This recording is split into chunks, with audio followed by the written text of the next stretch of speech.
बिस्मिल्लाहिर्रहमानिर्रहीम। अस्सलाम वालेकुम व्यूअर्स, कैसे हैं आप सब लोग।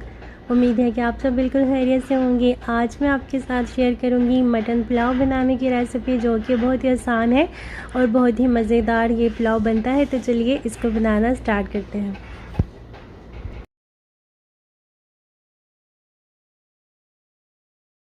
यहाँ पर मेरे पास है 2 kg मटन और इसके मैंने इस तरह से थोड़े बड़े साइज़ के पीसेस जो हैं वो कर लिए हैं। और इसमें बिना हड्डी का गोश्त भी है और हड्डी वाला भी है। गोश्त को मैंने कुकर में डाल दिया है और अब मैं इसके अंदर ऐड कर दूँगी तकरीबन 4 से 5 लहसुन के जवे। और अब मैं इसके अंदर ऐड कर दूँगी तकरीबन 2.5 गिलास के जितना पानी।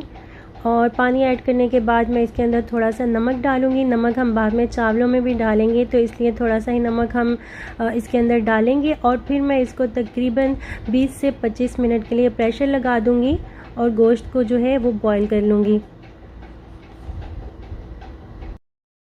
गोश्त जो है वो हमारा बॉईल हो चुका है और अब मैं यहाँ पे एक बड़े पतीले में तकरीबन 1 कप के जितना ऑयल ऐड कर दूँगी। ऑयल थोड़ा सा गर्म हो जाए तो फिर इसके अंदर ये तकरीबन 2-2 इंच के 2 दालचीनी के टुकड़े ऐड कर दूँगी, 3 बड़ी इलायचियाँ डाल दूँगी और इसके बाद ये है तकरीबन 10 से 15 लौंग और इतनी ही इसके अंदर ये काली मिर्चें हैं वो मैं ऐड कर दूँगी। और ये 4-5 तेज़पत्ते इसके अंदर ऐड कर दूंगी। इनको थोड़ा सा फ्राई कर लेंगे और उसके बाद ये 2 बड़े साइज़ के मैंने प्याज ले लिए थे, उनको मैंने इस तरह से बारीक लंबाई में काट लिया है और अब हम इनको ब्राउन कर लेंगे। और ये एक बादियान का फूल भी मैंने इसके अंदर डाला था, ये मैं आपको दिखाना भूल गई।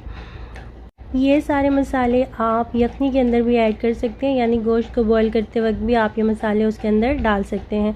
अब यहाँ पे मैं इसके अंदर ऐड कर दूँगी बॉईल किया हुआ गोश्त और साथ ही मैं इसमें डाल दूँगी 2 बड़े चम्मच ये लहसुन और अदरक का पेस्ट, 2 टेबल स्पून। और गोश्त की अब हम भुनाई कर लेंगे तकरीबन 4 से 5 मिनट के लिए। एक बात का हमने ख्याल रखना है कि गोश्त को हमने पूरा कंप्लीट बॉईल नहीं करना है, उसको हमने तकरीबन 80 से 90% तक आप उसको बॉईल कर लें, वरना भुनाई करते वक्त और चावलों में गोश्त जो है वो टूट सकता है। अब हम इसके अंदर ऐड कर देंगे 1 से 1.5 कप के जितना दही। दही को अच्छी तरह से फेंट के हम गोश्त के अंदर डाल देंगे और अब हम इसमें डाल देंगे 2 टेबल स्पून के जितना ये धनिए और ज़ीरे का पाउडर, 1 टेबल स्पून लाल मिर्चों का पाउडर और ये 1 पैकेट मैं इसके अंदर शामिल कर रही हूँ पुलाव का मसाला। कोई भी पुलाव का मसाला आप इसके अंदर ऐड कर सकते हैं और मिर्चें आप अपने टेस्ट के मुताबिक डाल सकते हैं।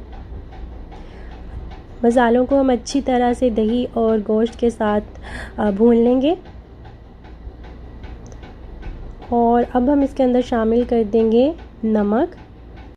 नमक हमने ध्यान से ऐड करना है क्योंकि हमने पहले यखनी के अंदर भी नमक ऐड किया हुआ है, तो चेक करके ही हम नमक इसके अंदर ऐड करेंगे।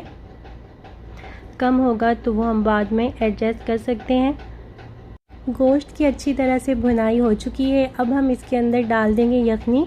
2 गिलास यखनी हमारे पास बची है, मैंने 2.5 गिलास पानी डाला था, तो ये तकरीबन 2 गिलास हमारे पास बच गए हैं, वो हम इसके अंदर डाल देंगे। और बाकी के 6 गिलास मैं इसके अंदर पानी डालूँगी क्योंकि मैंने 4 गिलास जो है चावल यूज़ किए हैं, तो इसके अंदर 8 गिलास पानी जाएगा।